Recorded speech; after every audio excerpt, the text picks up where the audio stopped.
Hello, everyone. My name is Gary Baumgarten, but I expect you already know that, and I welcome you to this discussion on Facebook Live, paltalk.com, and YouTube. We all know, I don't have to be the one to tell you, that the economy and certain segments of the economy especially have been knocked on their tuchuses by the coronavirus. And all of us have turned to streaming programs like Netflix and others in order to fill the time when we were stuck in our houses. And we've all noticed that they have been re-releasing old programming because nobody's in production for obvious reasons. But perhaps the first team to go back into production is here in New York City. And the executive producer of Ravenna Lives is with me now, Lorenzo Anderson, to tell us about their decision to start casting and going back, hopefully soon, into production. Lorenzo Anderson, welcome to our discussion on Facebook Live, paltalk.com, and on YouTube. Thank you for having me. Thanks for being here. So probably a lot of people don't know about your two programs. Ravenna Lives is a spinoff from Into the Fever. I got that right? Into the Fever? Which just the Fever. Just the Fever. Okay, the Fever. Yeah, the Into was kind of like a behind the scenes, B footage type of, making of the Fever. That's what. I gotcha. And I don't know if the Fever is getting ready for production, but you are actually putting out a casting call already.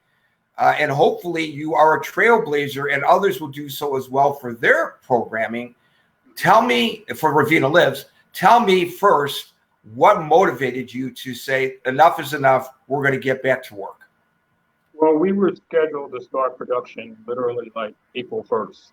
So we were already set up. The main characters for the show, Nancy Sajari, who's the main character, she's been signed for like 2 years to production. And my wife is a casting director, so we're connected with thousands, literally thousands. Like sometimes we put an ad out for castings, we get 1,500 to 2,000 submissions. So getting actors is not hard, and everybody's hungry to work. Also, we're an independent production, so we don't have all the red tape that the major productions have to go through. And our production is on our own streaming network, Cineplay, so we have total control over what happens after the production. So it's not going to sit on the shelf or anything. So that's why we decided that 4 months have gone by. The city has gone into phase 4.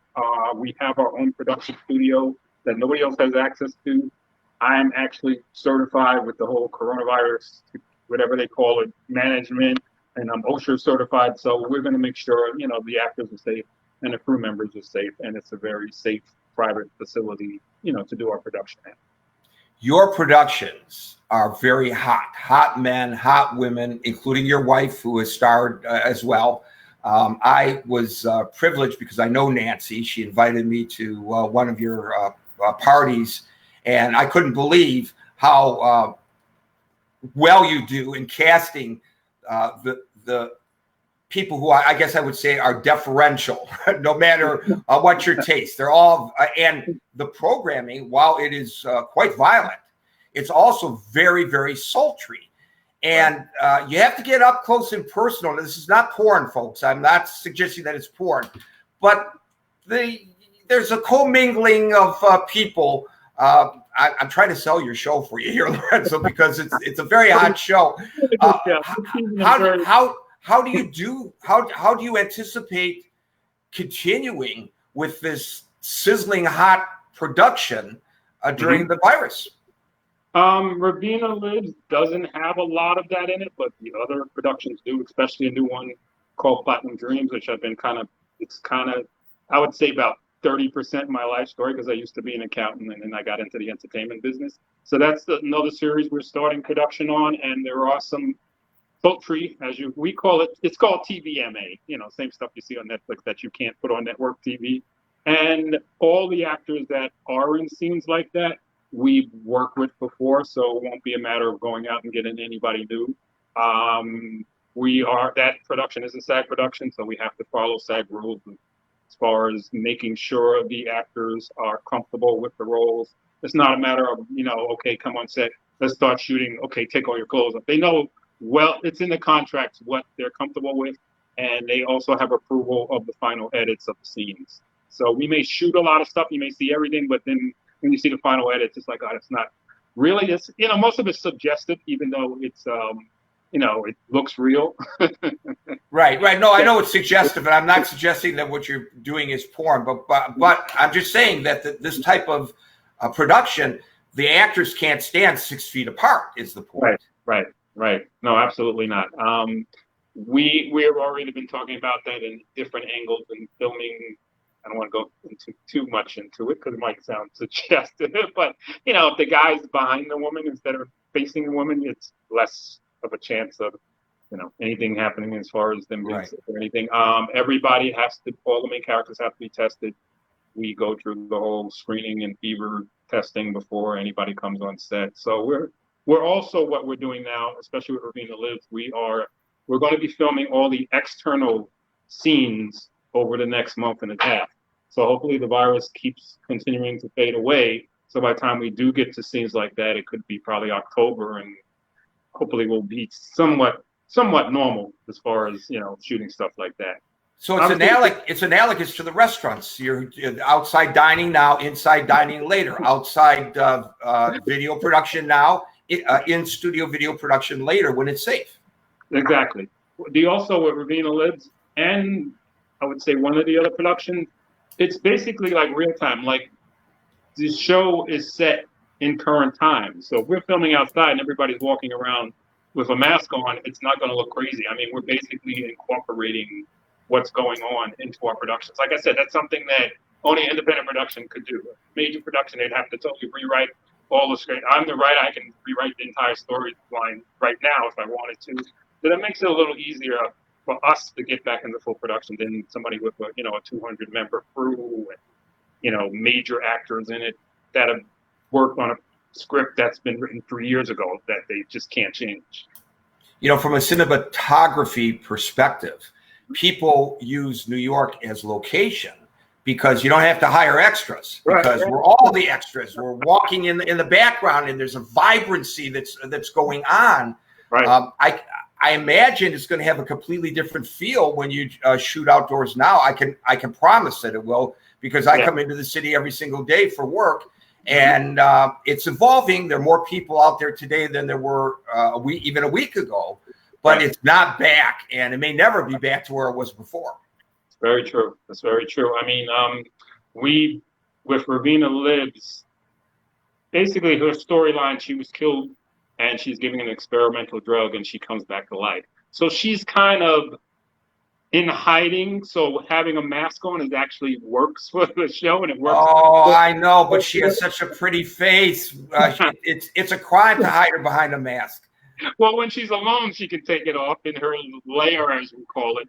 And the other plus is we have our own facility now. So one of the big concerns was trying to get a set that looked like where it really was supposed to be like an old abandoned church. So the fact that we have our own facility now, we can really make her lair look like we wanted it to look. So, I mean, I know a lot of people are struggling, but things are kind of going in the right direction because of all this.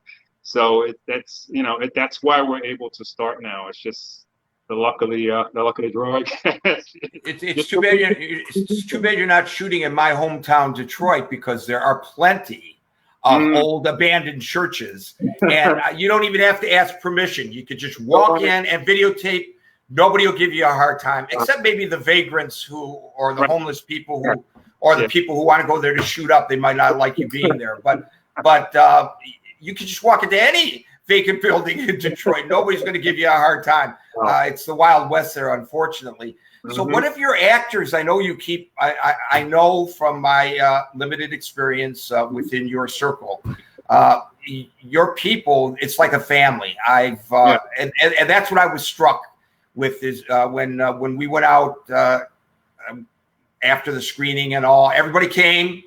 They all wanted to hang out with you and your wife and with one another, and everybody was very, very comfortable with each other. It's not like a corporate business situation where you're you're forced to go and pretend you enjoy saying hello to the boss. It's quite the family. So I presume you're in touch and have been in touch with your folks. What have they been doing to get by?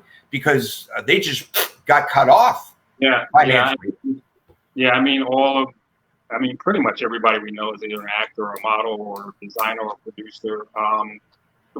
Just to touch on what you're saying, we're, as an independent company, we're very different than most production companies because most do short films or indie features. So, you get together with your cast for a few weeks or a couple of months, and that's it. We've been working with Nancy for 3 years, and we've been working with a couple of the other actors for almost 5 years. So it is more like a family thing. It's not just strangers to us, and it makes it a lot easier to work with them, knowing that it's they're comfortable. They know how we work. We always work with a skeleton crew. I hate it when I see people online and they got on set and they got their hands on their hips and they're doing nothing. So it's not a problem for us to adjust to having only the actors that are in the scenes are allowed on set. It's always been like that. So it's really not a major change for us to adjust to the way we have to kind of produce things now. Yeah, you make an excellent point, because obviously if you're a New Yorker or if you work in New York, you're going to stumble upon productions. And I got off the PATH train one day at 33rd Street by Macy's Herald Square, and they were shooting a commercial. And I'm telling you, there must have been 100 people on that set. I'm not kidding you, to shoot a 30-second commercial. Right. And they're using the elevator to bring all their equipment down. Well, that elevator is the size of a closet. Right. And the elevator, it's the size of a closet. So it's taking them hours to bring the equipment in, set up, break down, bring it back out. It's absolutely, and people, you're right, they're standing around, with their hands on their hips doing absolutely nothing. Right. It was ridiculous. Right. Yeah. I mean, the problem with the film industry and the music industry learned this the hard way. I mean, you probably know as well as me when MP3s came out and streaming music, the major companies tried to shut it down. They were like trying to, arrest 18-year-olds for streaming music online. So I think the film industry has had that wake up call now, where you don't need 5 people to work a camera now. I mean, this is a 6K camera. I don't need 3 people to work this camera. I can work this alone, and this shoots just as good as anything you see on MTV. So I think since they're forcing companies to, not forcing, but to follow the rules, you kind of have to cut back. I think that's actually a plus for the industry, and I think when they save money, they'll, which is always what it's all about with the big companies, they'll probably look at that and say, yeah, we don't need these people just standing around. The set designer, they design the set, they can go off set now. They don't need to stand there and watch. You have all this video conferencing where you can, I can stream your video, a mile away and you can watch. You don't have to be on set. So I think a lot of big production companies will probably go in that direction. And, I've spoken to a lot of crew members and they're like, oh, it's probably going to take longer to get stuff done. It might actually be more efficient that way when you don't have so many bodies on set. So I'm sure it is. And by the way, this has been used as a camera to shoot full. Now you're not going to get depth of field, right. But if you have good lighting and you know how to position the camera, and the colors around are vibrant, which is very important with an iPhone, which they never talk about, by the way. You can get some really spectacular stuff. Now, I'm not suggesting that you should be shooting with an iPhone, but the point is, what I'm understanding about your situation, Lorenzo Anderson, is that everybody else is now realizing that they're going to have to adjust, even post coronavirus. People are downsizing. You don't have to adjust. You are actually well positioned so that when it's okay to go back into production, boom, you could go into production just like that. Right. Yeah. I mean, we've always been streamlined as much as possible. So it's not a big deal. Like my sound guy, he knows how to edit. He knows how to light. You know what I mean? So everybody has to multitask now. And that's good. It may hurt some potential crew people because you basically need a smaller crew now. But I think now that everything's been backed up, once it opens up, it's going to be crazy. Everybody's going to be looking for crew members and actors. And I've been telling the actors, stay on your A game. Don't sit around and gain 20 pounds like I did, because when it starts, we're going to start and we got to play catch up now. So it's been a good time for people to learn. I've learned live streaming. I never really did live streaming before this. Now I do live streaming for other companies. So it's actually, so for me, I needed a break too. Nancy will tell you I was burning the candles on both ends. So it was like a forced break. It's doing you well because you look absolutely terrific. So when you go into production and you're saying that you could start doing the outside shots maybe in the next month or two, the inside shots when you hopefully we don't have a resurgence here in the New York area and you can start doing that in the fall, I guess. So when will we actually see the final product of Ravenna Lives the next season?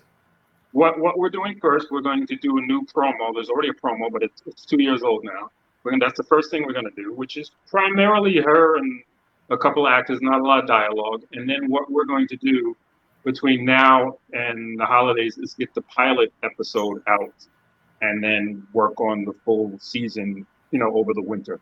So hopefully by the winter, by the holiday, hopefully this is gone, or we'll find out if there's we'll know what's going on. But the goal is to get the pilot episode done and get that released before the holidays. And Netflix has done stuff like that too. They put out a couple of shows where they put the pilot episode out and then the full season didn't come out for a couple of months. So it may be unheard of on network TV, but it's not unheard of on internet TV.